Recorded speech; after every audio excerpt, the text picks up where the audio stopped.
नमस्कार विद्यार्थी मित्रांनो.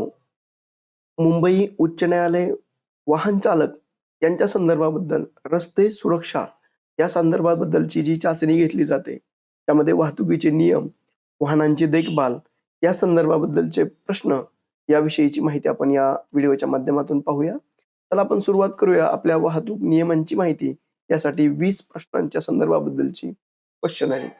लक्षात ठेवा की रस्त्यावर थांबा हे चिन्ह कोणत्या आकाराचे असतं? अर्थात लक्षात ठेवा ते म्हणजे षटकोनी, ऑक्टोगोनल या अर्थानं असतं. म्हणजे लक्षात ठेवा की आंतरराष्ट्रीय मानकानुसार थांबा हे चिन्ह लाल रंगाचं हे आपल्याला दिसतं.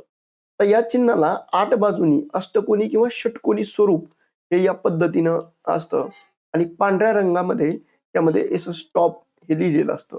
वाहन चालकानं गाडी पूर्णपणे थांबवून रस्ता मोकळा असल्याची खात्री करणं हे बंधनकारक आहे. शिकाऊ परवान्याची वैधता किती आहे? तर साधारणतः शिकाऊ परवान्याची वैधता ही 6 महिन्याची असते. म्हणजे शिकाऊ परवाना मिळाल्यानंतर 6 महिन्यापर्यंत वैध असतो. त्यानंतर 30 दिवसानंतर तुम्ही पक्का ड्रायव्हिंग लायसन्ससाठी अर्ज करू शकता. यामध्ये गाडी ही लाल रंगात किंवा एल अक्षर लावणं हे बंधनकारक आहे. सोबत पक्कं लायसन असलेल्या व्यक्ती असणं देखील आवश्यक आहे.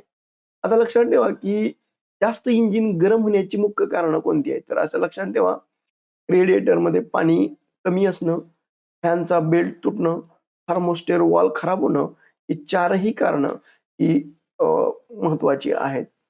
त्यामध्ये लक्षात ठेवा की नेक्स्ट आहे रेडिएटर म्हणजे पाणी कमी असल्यास उष्णता शोषली जात नाही.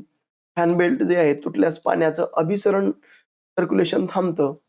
थर्मोस्टेट वॉल्व जी आहे हा खराब झाल्यानंतर पाण्याचं तापमान हे नियंत्रित होत नाही आणि इंजिन ऑइलची पातळी कमी असल्यास घर्षण वाढून त्याची उष्णता निर्माण होते. झेब्रा क्रॉसिंग हे कशासाठी असतं? तर लक्षात ठेवा की पादचाऱ्यांना रस्ता ओलांडण्यासाठी हे झेब्रा क्रॉसिंग असतं. रस्ता क्रॉस करणाऱ्या व्यक्तींसाठी झेब्रा क्रॉसिंगचा वापर हा होतो. सिग्नल लाल असताना वाहनं नेहमी टॉप लाईनच्या अलीकडे उभी करावीत. झेब्रा क्रॉसिंगवर वाहनं उभी करणं हा वाहतुकीच्या नियमांचं उल्लंघन आहे. पादचाऱ्यांना पहिला मार्ग देणं हे चालकाचं कर्तव्य म्हणून आपल्याला उल्लेख करता येईल. परिवहन वाहनधारकांची नंबर प्लेट कशी ओळखा? तर लक्षात ठेवा की परिवहनासाठीची पिवळी प्लेट किंवा पिवळी प्लेट आणि काळी अक्षरं ही त्याच्यामध्ये असतात.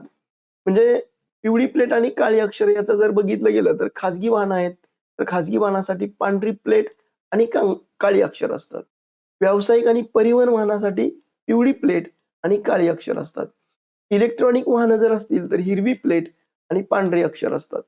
परदेशी दूतावासाची असतील तर निळी प्लेट आणि पांढरी अक्षर असतात. रेंटल कार जी आहे त्याला काळी प्लेट आणि पिवळी अक्षर असतात. म्हणजे खाजगी वाहनासाठी पांढरी प्लेट आणि काळी अक्षरं, व्यावसायिकासाठी पिवळी प्लेट आणि काळी अक्षरं, इलेक्ट्रिक वाहनासाठी हिरवी प्लेट आणि पांढरी अक्षरं आणि परदेशी दूतावासासाठी निळी प्लेट आणि पांढरी अक्षरं, रेंटल कारसाठी काळी प्लेट आणि पिवळी अक्षरं या पद्धतीची आपल्याला यामधून दिसतायत. म्हणून हे महत्त्वपूर्ण लक्षात ठेवा. रस्त्याच्या मध्यभागी सलग पिवळी रेषा असेल, त्याचा अर्थ असा असतो की ओव्हरटेक करू नका. म्हणजे सलग एक पिवळी रेषा आपल्या लेनमध्ये राहते. ओव्हरटेक करणं हे धोक्याचं असतं. सलग 2 पिवळ्या रेषा कोणत्या परिस्थितीत रेषा ओलांडल्यास मनाई असते? तर तुटक पिवळी रेषा ज्यावेळेस असते, त्यावेळेस सावधगिरी बाळगून ओव्हरटेक किंवा यू टर्न हा घेता येतो. रात्रीच्या वेळी समोरून वाहन येत असताना कोणती लाईट वापरावी? तर लक्षात ठेवा की लो बीम किंवा डिपर लो बीम हे वापरणं हे आवश्यक आहे. म्हणजे लो बीम हा प्रकाश जमिनीच्या दिशेला पडतो, ज्यामुळं समोरच्याला रस्ता हा स्पष्ट दिसतो. हाय बीममध्ये काय होतं, की प्रकाश हा थेट समोरच्या चालकाच्या डोळ्यावर पडतो, ज्यामुळे त्याला अंधत्व येऊ शकतं. त्याला डिपर वापरणं असंही म्हणतात, जे सुरक्षित ड्रायव्हिंगसाठी हे आवश्यक आहे. नेक्स्ट आहे मुंबई उच्च न्यायालयाचं मुख्य खंडपीठ हे कुठं आहे? अर्थातच लक्षात ठेवा ते मुंबई या ठिकाणी आहे. मुंबई उच्च न्यायालयाची स्थापना 14 ऑगस्ट 1862 रोजी झाली. अधिकार क्षेत्र जर बघितलं गेलं तर महाराष्ट्र, गोवा, दादर नगर हवेली आणि दमन दीव आणि खंडपीठाच्या संदर्भाबद्दल नागपूर, छत्रपती संभाजीनगर आणि पणजी या ठिकाणी आहेत. कोल्हापूर येथे या अलीकडच्या काळामध्ये हे नवीन खंडपीठ हे प्रस्तावित झालंय. आता वाहनांचा विमा संपलेला असेल तर काय कराल? तर लक्षात ठेवा, दंड भरावा लागेल, वाहन जप्त केलं जाऊ शकतं आणि आर्थिक संरक्षण देखील मिळत नाही. म्हणून हे वरील सर्व हे बरोबर आहे. म्हणजे मोटार वाहन कायदा 1988 नुसार थर्ड पार्टी इन्शुरन्स असणं हे बंधनकारक आहे. विमा नसल्यास 2 ते 4,000 रुपये दंड आणि तुरुंगवास देखील होऊ शकतो आणि अपघात झाल्यास नुकसान भरपाई ही स्वतः करावी लागते. इंजिन ऑइलची पातळी तपासण्यासाठी कशाचा वापर करतात? तर ती डीपस्टिक जी आहे, तर तिचा वापर करतात. म्हणजे डीपस्टिक किमान आणि कमाल खुणा असतात. म्हणजे पातळी यामध्ये लक्षात ठेवा, की पातळी ही खाली असल्यास ऑइल भरणं हे आवश्यक असतं आणि ऑइल गडद, काळं आणि जाड झालं असल्यास ती बदलण्याची वेळ आली आहे, असं त्याच्यातून निर्देशित होतं. हॉस्पिटलच्या जवळ वाहन चालवताना काय करू नये? तर लक्षात ठेवा, हॉर्न वाजवू नये. म्हणजे हॉस्पिटल, शाळा हे सायलेंट झोन असतो आणि ह्या सायलेंट झोन्सच्या ठिकाणी हॉर्नच्या आवाजामुळं रुग्णाच्या आरामामध्ये व्यत्यय येऊ शकतो आणि अशा परिसरात वेग मर्यादित असणं देखील हे आवश्यक आहे. यू-टर्न घेताना कोणता सिग्नल द्यावा? तर लक्षात ठेवा, यू-टर्न घेताना उजवा इंडिकेटर द्यावा आणि यू-टर्न हा उजव्या बाजूने घेतला जातो म्हणून उजवा इंडिकेटर द्यावा आणि यू-टर्न घेताना रस्त्याच्या उजवीकडील लेनचा वापर करावा. वळण्यापूर्वी आरशात पाहून पाठीमागून येणाऱ्या वाहनाची ही माहिती अंदाज हा आपण घेतला पाहिजे. पुश स्प्रेड हे झिजण्याचं मुख्य कारण काय? तर ते हाफ क्लचचा वापर करणं हे ते झिजण्याचं मूळ कारण आहे. हाफ क्लच हाफ क्लचचा वापर केल्यानं प्लेट्समध्ये घर्षण होऊन यामध्ये उष्णता निर्माण होते आणि क्लच पेडलवर विनाकारण पाय ठेवून चालवण्याने देखील घर्षण वाढतं आणि चुकीच्या गिअरमध्ये गाडी चालवण्याने देखील इंजिन आणि क्लचरवर काय होतो? ताण येतो. आता लक्षात ठेवा, की एअर बॅगचा वापर कशासाठी होतो? तर लक्षात ठेवा, अपघात प्रसंगी सुरक्षा प्रदान करण्यासाठी म्हणून या एअर बॅगचा वापर आपल्याला त्याच्यामध्ये होतो. अपघात प्रसंगी सुरक्षा प्रदान करण्यासाठी हा एअर बॅगचा वापर हा त्याच्यातून होतो. म्हणजे एअर बॅग ही महत्त्वाची पॅसिव्ह सेफ्टी म्हणून प्रणाली म्हणून वापरली जाते. म्हणजे अपघातामध्ये डोकं आणि छातीचं संरक्षण करतं. त्यामुळे भीषण अपघात, जीव वाचण्याची शक्यता ही 30% ही वाढते. आता गेटवे ऑफ इंडिया कोणत्या भागात आहे? लक्षात ठेवा, ते कुलाबा भागात आहे. जे असणारं हे गेटवे ऑफ इंडिया मुंबईतलं दक्षिणेतील अपोलो बंदर आणि कुलाबा परिसरात आहे. 1911च्या जॉर्ज पंचम हा आणि राणी मेरी यांच्या भेटीच्या स्मरणार्थ हे उभारलं. वास्तुविशारद जॉर्ज विटेट हे वास्तुविशारद म्हणून आपल्याला त्यांचा उल्लेख करता येईल.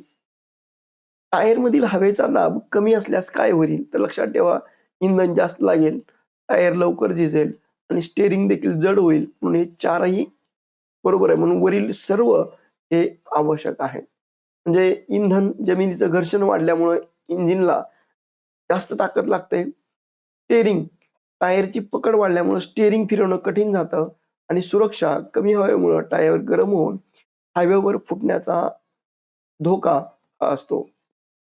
मोटार वाहन कायदा भारतात कधी लागू झाला? तर लक्षात ठेवा, 1988 मध्ये मोटार वाहन कायदा हा लागू झालाय आणि या कायदा 1 जुलै 1989 पासून संपूर्ण भारतामध्ये हा लागू झाल्याचा उल्लेख करता येईल. म्हणजे रस्ते वाहतुकीचे नियम आणि दंडाचे निकष देखील त्याच्यामध्ये दिलेले आहेत. 2019 मध्ये यात मोठी सुधारणा देखील करण्यात आलेली आहे. घाट रस्त्यावरून खाली उतरताना गिअरची स्थिती काय असावी? तर लक्षात ठेवा, की लहान गिअर फर्स्ट किंवा सेकंड असावा. यामध्ये लक्षात ठेवा, की लहान गिअरमुळे गाडीचा वेग नैसर्गिकरित्या काय होतो? मर्यादित होतो.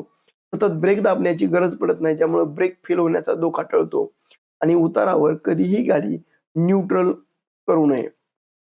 आता एबीएस याचा पूर्ण अर्थ काय? तर अँटी लॉक ब्रेकिंग सिस्टम म्हणून आपल्याला उल्लेख करता येईल. म्हणजे ब्रेक लावल्यामुळं चाकं पूर्णपणे लॉक होऊ दिली जात नाहीत. गाडी रस्त्यावर अ, घसरत नाही. त्यामुळे चालकाचं नियंत्रण राहतं आणि ब्रेक दाबल्या असताना चालक देखील गाडी वळवू शकतो. महाराष्ट्राचे राज्यपाल कोण आहेत? तर सद्यस्थितीमध्ये विष्णुदेव वर्मा म्हणून आपल्याला उल्लेख करता येईल. आता लक्षात ठेवा, की हे चालू घडामोडीनुसार सातत्याने स्थित्यंतर होत असतात. त्यामुळे तुम्ही ही गोष्ट, की सध्या जरी विष्णुदेव वर्मा असतील, तरी देखील ह्या तुम्ही परीक्षेच्या काळापर्यंत. तुम्ही याच्यामध्ये जर काही चेंजेस असतील तर ते तुम्ही लक्षात ठेवा. राज्यपालाची नियुक्ती ही राष्ट्रपतीद्वारे होते. राहुल नार्वेकर हे विधानसभेचे अध्यक्ष आहेत आणि विवेक फणसाळकर हे मुंबई पोलीस आयुक्त म्हणून ते कार्य पाहतात. तर रस्ते सुरक्षेचं मुख्य मंत्र जर लक्षात ठेवा, तो म्हणजे कोणता आहे, की नेहमी सीट बेल्ट आणि हेल्मेट वापरा, सिग्नलचं काटेकोर पालन करा, मद्यपान करून वाहन चालवू नका, गाडीची नियमित देखभाल करा, तुमचा प्रवास हा सुखद आणि सुरक्षित असो. माहितीपूर्ण राहा, सुरक्षित राहा.